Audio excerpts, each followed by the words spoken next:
ना कोई आप जैसा होगा, ना कोई आप जैसा था।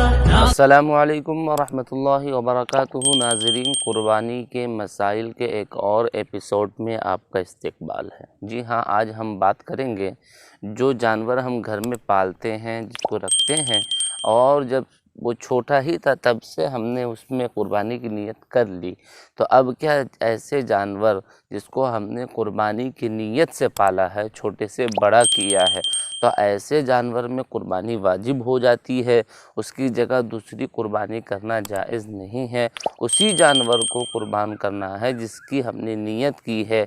इन तमाम मसाइल पर आज हम गुफ्तगू करेंगे।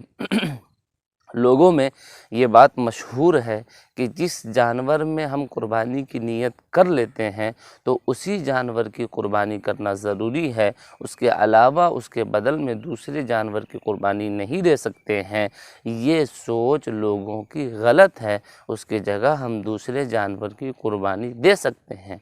कुर्बानी की नीयत से कुर्बानी वाजिब नहीं होता है। आप देख रहे होंगे ये किताब, इससे पहले भी मैंने आपको इस किताब का हवाला दिया था। देखिए, इस किताब का हर्फ ब हर्फ मैं आपको पढ़कर सुनाता हूँ, आप गौर से इसको सुनिएगा। बाज़ लोग ये ख़याल करते हैं कि घर में पाले हुए जानवर के बारे में अगर किसी शख्स ने कुर्बानी की नीयत कर ली तो इस नीयत से इस जानवर की कुर्बानी करना लाजिम हो जाता है, और ऐसे जानवर को बदलना और फ़रोख्त करना भी जायज़ नहीं है, जबकि ये ख़याल सही नहीं है। ये ख़याल सही नहीं है। जानवर के पहले से मिल्कियत में होते हुए इसमें कुर्बानी की नीयत कर लेने से उसकी कुर्बानी लाजिम नहीं होती है।